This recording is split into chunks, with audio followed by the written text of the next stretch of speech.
Primera es, cuando sus hijos tienen una pelea, ¿usted interviene para acabar la pelea o permite que ellos vayan resolviendo poco a poco? Número 2, cuando su hijo no puede hacer alguna actividad, ¿usted la realiza por ellos o deja que se dé cuenta que es capaz de hacerlo, tal vez con un poco más de esfuerzo? Número 3, cuando sus hijos cometen un error, ¿usted lo pasa por alto o les hace ver que tiene que asumir las consecuencias de sus actos y fomenta eso precisamente? Número 4, económicamente usted es de los padres que les enseña y permite que sus hijos realicen actividades en casa y les paga por ello, o es de los que le da todo lo que ellos quieren.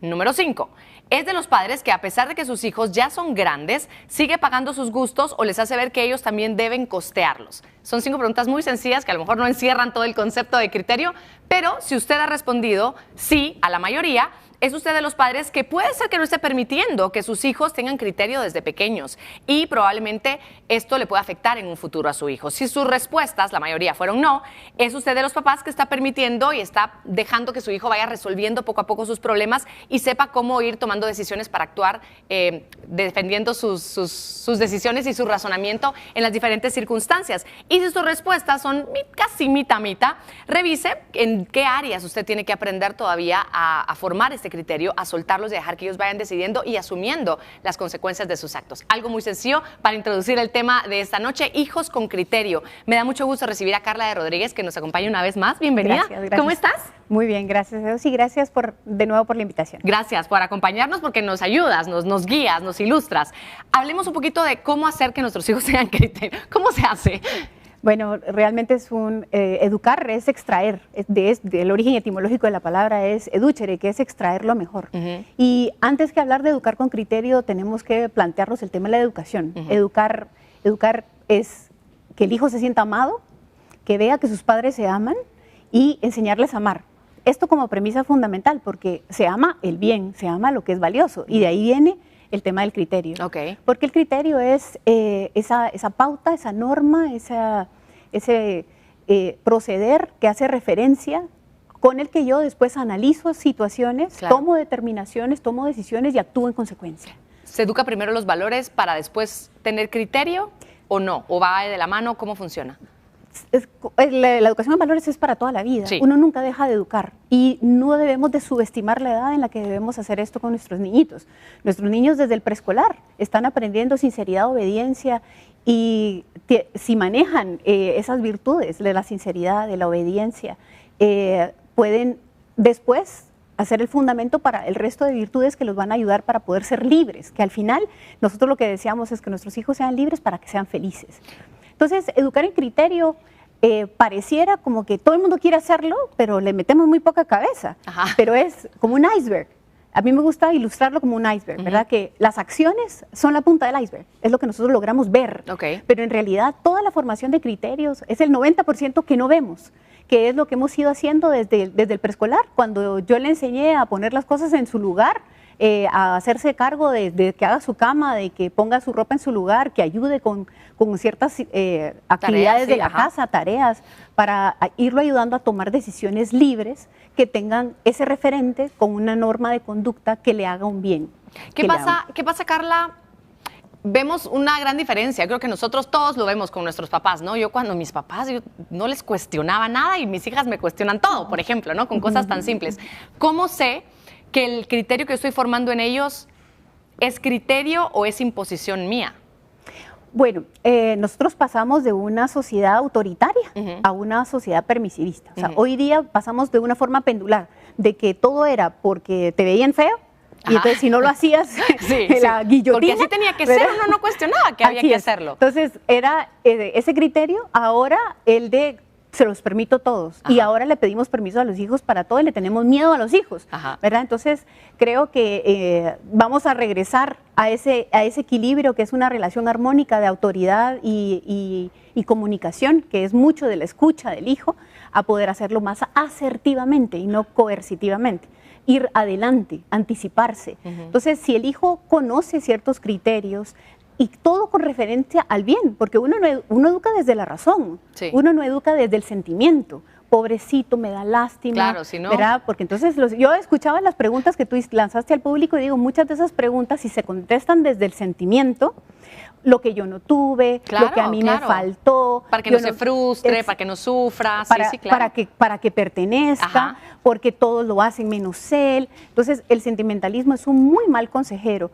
La lástima aconseja muy mal. Y también no hacerlo desde el estado de ánimo. Ayer comentaba con una gran amiga, ¿verdad?, el tema de que a veces uno quiere dar criterios de acuerdo a la norma es si estoy de buen humor, estoy de mal humor. Claro. Entonces el niño se confunde porque, sí. porque formar en criterios da mucha seguridad. O sea, yo sé que cuando estoy siendo formada en criterios y ya lo tengo, sé hasta dónde puedo llegar o dónde no puedo llegar, qué puedo hacer, qué permisos pedir, qué permisos no van, ¿verdad? Y no se pagan las consecuencias que se pagan con la falta de criterio.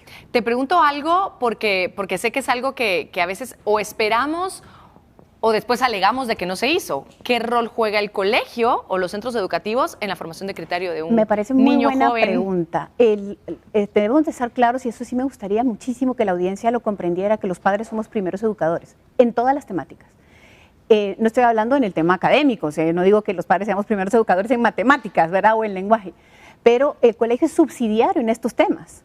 Y conviene, cuando se es posible, de que sean congruentes con la educación que uno da en casa. Claro. Si no hay una educación que sea congruente con el tema de los criterios o de lo que son valores familiares, pues entonces debería ser neutral, porque no debería ser no chocar, digamos, el ambiente de colegio con el ambiente de casa, ver la escuela versus la familia, sí, porque los padres tienen el derecho, además protegido por la Constitución, de educar a sus hijos como nos dé la gana. Entonces, esa libertad debemos de protegerla para que podamos ayudar a nuestros hijos a vivir con la coherencia que nosotros deseamos formarlos. Sobre todo que el referente sea el bien, ¿verdad? Que el bien perfecciona.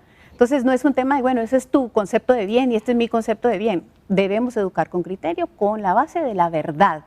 Esa debe ser la base, la verdad de las cosas. Yo quiero aprovechar este momento para dar la bienvenida a quienes conforman nuestro panel de discusión. Como decía en un inicio, ellos además de ser padres de familia, también orientan y apoyan temas de educación familiar, de orientación familiar, y por eso me da mucho gusto recibirlos. Les presento a Edwin Fernández Townsend. Bienvenido, Edwin, ¿cómo estás? Gracias, muy bien.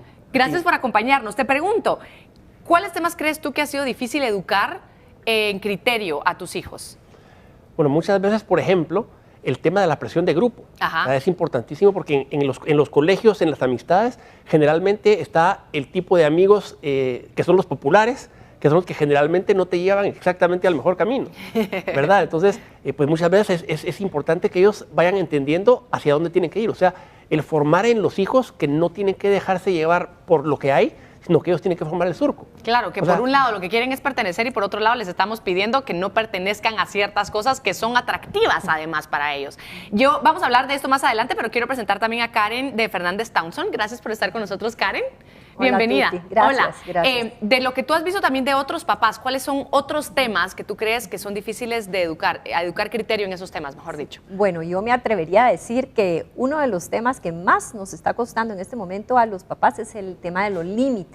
Porque estamos viviendo en una cultura, o sea, más bien nuestros hijos están viviendo en una cultura de un excesivo permisivismo, ¿verdad? Se les trata de complacer en todo.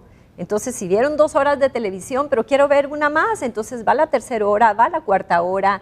Y si tienen en la misma semana un cuarto para quinto, ya hablando específicamente de adolescentes, un cuarto para quinto, un junte, la celebración de un cumpleaños, un almuerzo, entonces se les da permiso de todo. Entonces eso limita seriamente la capacidad de nuestros hijos de poder elegir y por lo tanto mantener un criterio firme. Así que me parece que ese tema, el tema de los límites es algo muy importante en lo que los papás tenemos que meter mucho más cabeza. Exacto, gracias por estar con nosotros, Karen, y presento finalmente a Kenneth Hernández. Bienvenido, Kenneth, ¿cómo estás? Gracias, buenas noches, Tuti. Gracias por acompañarnos. Bien, desde tu perspectiva, ¿qué otro tema crees tú que es importante ponerle atención? Bueno, yo creo que la educación preventiva. Quizás mucha de la preocupación de los padres se inicia en las edades un poco difíciles de la adolescencia, pero yendo atrás como que se ha hecho muy poco para llegar a esos temas. Entonces creo que nos ahorraríamos muchos dolores de cabeza si educamos preventivamente y hemos trabajado desde una primera infancia una serie de virtudes que cuando llegamos a estas instancias de los permisos, de los límites, ya les hemos dado los insumos a los niños para que puedan decidir bien y ir entendiendo las razones del por qué. Creo que eso es, si nos enfocamos también ahí, nos iría mucho mejor en estas etapas. Porque a veces como que subestimamos a los chicos, precisamente en la primera infancia, decir, todavía no va a tener criterio, yo le tengo que decir que se ponga el suéter porque él no lo va a tomar voluntariamente al salir de casa, por ejemplo. Y vamos a hablar de cómo ir manejando estos temas después de la pausa comercial. Gracias por estar con nosotros. Carla, tú te quedas también aquí con nosotros y usted también, por favor, quédese en sintonía. Vamos rápidamente a una pausa y volvemos.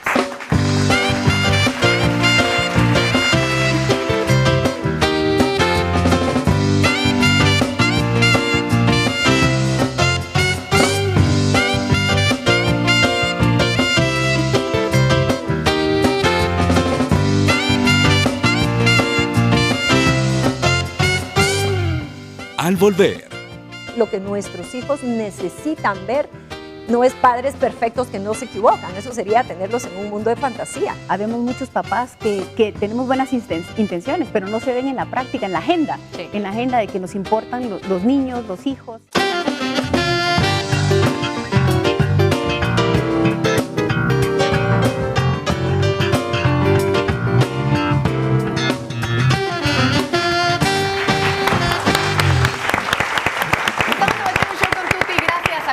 Sintonía, desarrollando ahorita el tema en estos primeros dos bloques de los hijos con criterio. Estamos fomentando que nuestros hijos tengan criterio y de qué manera estamos tranquilos nosotros en alguna edad determinada soltar un poco más a nuestros hijos y saber que van a tomar la decisión correcta, que van a tener ese buen criterio y también la responsabilidad de hacerse cargo de sus acciones y decisiones. Eso estamos desarrollando ahora.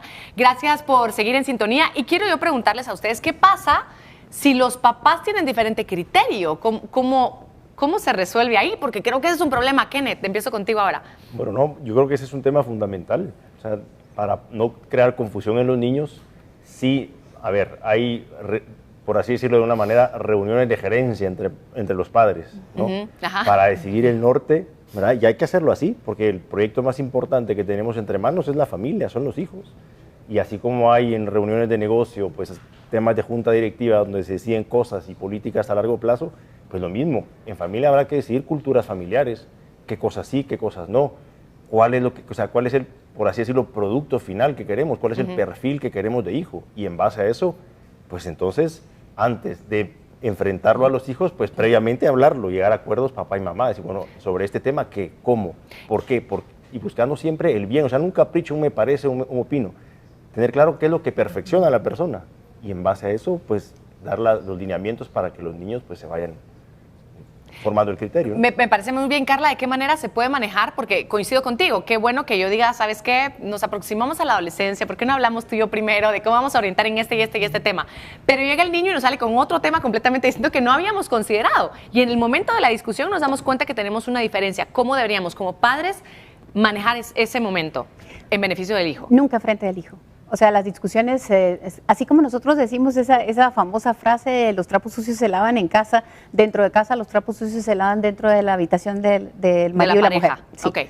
Porque es muy importante que el hijo vea mucha consistencia. Al hijo le da seguridad los límites, sí, pero esos límites vinieron de una consistencia materno-filial, paterno-filial, que tiene que ser consistente. Para ellos esa coherencia entre padre y madre es muy importante. Yo olvidé mencionar en el segmento anterior que te decía de las virtudes propias del preescolar y te decía sobre la obediencia y la sinceridad, y me faltó una muy importante que es la virtud del orden. Hay una famosa frase que dice, guarda el orden y el orden te guardará a ti.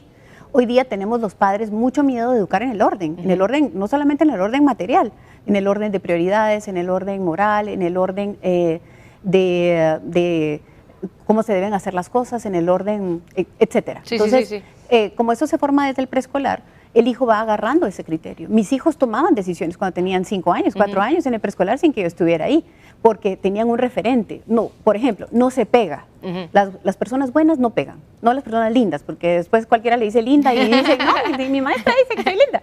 No, sino las personas buenas no pegan. Entonces, tiene ese criterio para cuando esté enfrentado a la situación de violencia, si fue agredido, cómo responder, si respondo con violencia o respondo con inteligencia. Claro. Entonces, esos criterios se van formando desde el principio y tiene que haber esa coherencia entre papá y mamá. Ahora, quiero preguntar, Edwin, te quiero preguntar a ti, ¿cómo fomentar esa capacidad de análisis en mi hijo en temas que a mí no me gustan? ¿Por qué te pregunto así? Digamos que vamos a hablar de drogas y entonces a mí no me gusta, por supuesto, no quiero que le pase a mi hijo, no quiero que se meta y yo ya tengo una tendencia muy clara al rechazo. ¿Cómo formar el criterio en él sin imponerle el mío? Decirle, eso es malísimo, no lo haga. Me explico, como dejar el tema de tal forma que él pueda llegar por sí mismo a sus propias conclusiones. ¿Cómo fomentar esa capacidad de análisis en ellos? Bueno, yo creo que una cosa que comentaba Carla hace un momento, el asunto es buscar el bien por el bien, no únicamente como opinión. Entonces, es interesante evaluar qué es lo que hace bien a la persona. Y en un momento determinado, como tú decías también, no simplemente llegar e imponer las cosas, sino que platicar, dialogar con el hijo. Estamos hablando ya de un hijo adolescente, no voy a hablar con esto con un niño pequeño. Pero con aunque los pequeños ya lo hablan también y preguntan, ¿qué son las drogas, mamá? ¿Y cómo hacen eso? Están demasiado expuestos. Claro, pero muchas veces con los hijos pequeños, muchas veces es muy fácil simplemente decirles, mira, en esta familia no se consumen drogas. Y el hijo automáticamente dice, bueno, pues en esta familia no se consumen drogas. Porque uno tiene que ser un referente. Como familia, uno pone sus puntos de vista y lo marca y dice, bueno, en esta familia las cosas se hacen de tal y tal forma. Pero ya cuando el hijo es adolescente, el niño ya no te acepta esto. Claro. El adolescente no te dice, ok. Sí, claro. Sino que dice, bueno, entonces platiquemos. Ajá. Entonces evaluemos qué pros, qué contras, por qué sí, por qué no. Y es bien fácil darnos cuenta, por ejemplo, lo mal que hacen las drogas. Y entonces encontrar y decir, bueno, veamos quiénes han consumido drogas y quiénes no han consumido drogas. Y las diferencias y sus vidas. Empezar a encontrar con él algo en donde los dos nos pongamos de acuerdo y se dé cuenta de qué le hace mal, por ejemplo, en este caso, las drogas. Claro.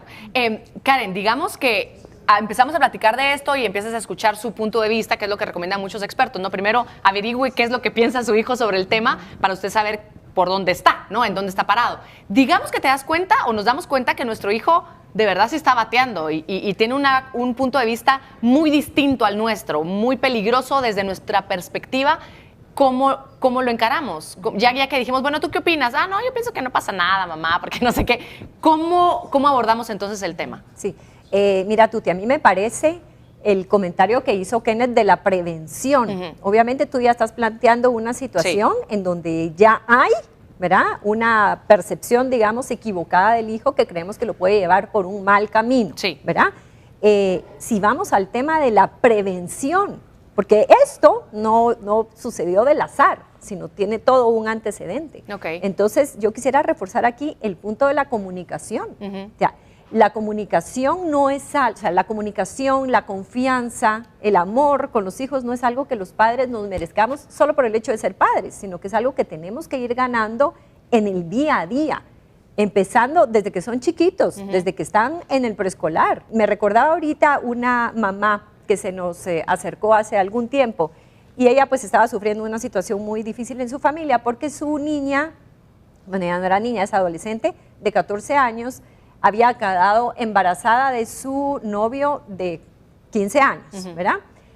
Y entonces cuando tuvimos oportunidad de platicar con ella, nos decía, miren, pero ¿y yo qué podía decirle? Si cuando yo tenía su edad, hacía lo mismo con su papá, ¿verdad? Y entonces es un punto que quisiera poner sobre la mesa, Tuti, porque muchas veces los papás no estamos empoderados en esa responsabilidad de ser los primeros educadores. Sentimos que no somos un buen referente para educar a nuestros hijos y de hecho es posible que tal vez no seamos buenos referentes en todas las áreas, pero somos los únicos padres que esos niños tienen. Entonces es preferible educar con limitaciones que dejar de educar. Y además lo que nuestros hijos necesitan ver no es padres perfectos que no se equivocan, eso sería tenerlos en un mundo de fantasía.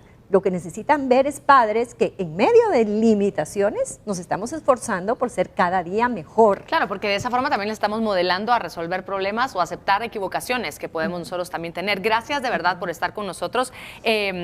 Nos queda de verdad segunditos. ¿Algún consejo práctico y efectivo que nos des para cerrar el tema? No subestimar las edades, me parece que estamos postergando mucho el dar ciertos criterios. Hay que empezar a hablar de muchas temáticas que son de actualidad desde muy temprana edad. Tenemos que hacernos cargo de esas temáticas que son de actualidad. También el tema de estar. Habemos muchos papás que tenemos buenas intenciones, pero no se ven en la práctica, en la agenda, en la agenda de que nos importan los niños, los hijos, la educación familiar. Entonces hay que estar para poder tener esa comunicación, para poder hacer pensar y no dar solo jarabe de lengua.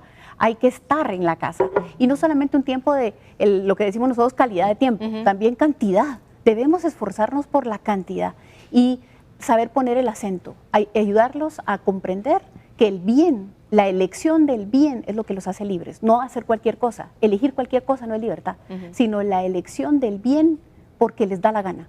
Eso es la verdadera libertad y formar en criterios. Gracias por acompañarnos. Un aplauso, por favor, para